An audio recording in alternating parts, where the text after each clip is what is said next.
let's turn to exploring the Shema, discussions on the issues of Trinity. And let's just jump into the table of contents and jump right in using the navigational feature that I put into the online version. We're in Exploring the Shema, paper 3 of 3, Who or What is the Holy Spirit? And we're basically still in the middle of who or what is the Holy Spirit, Spirit of God versus Spirit of Christ versus the Holy Spirit. So let me click on that and scroll down into the study. We've already worked our way down through most of this section. We're really finalizing this. There's one last paragraph that I didn't read.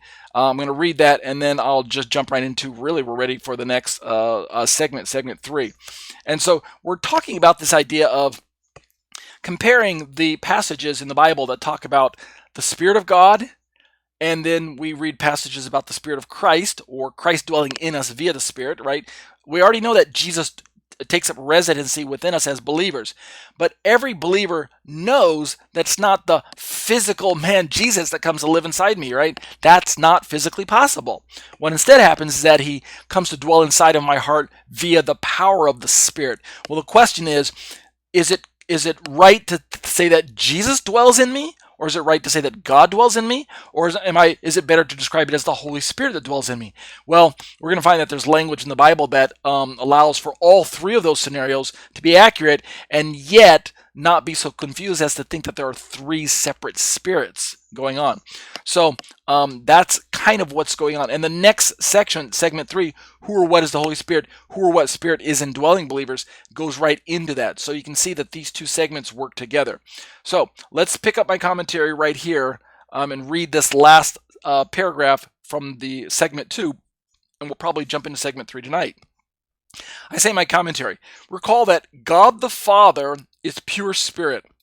And what I mean by highlighting that fact that everyone already knows is that even though God can theophanate himself, I'm making up a word that I don't think exists, but it fits my purpose.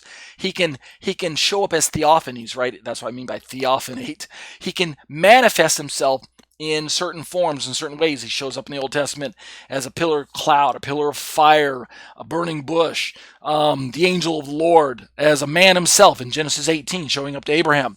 So he, a voice from heaven, thunder and lightning, and all manner of ways that we know that it's God, but at the same time our senses are registering something. The very glory of God is seen and felt and experienced by one of our five senses.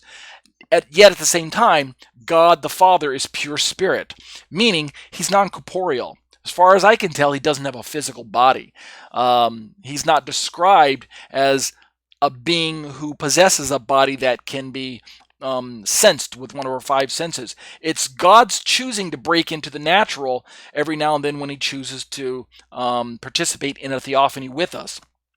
But on the whole, God is a spirit. And this is part of the reason why he's invisible, why he can't be seen. Part of it's because of the sheer weight of his holiness when compared to humanity.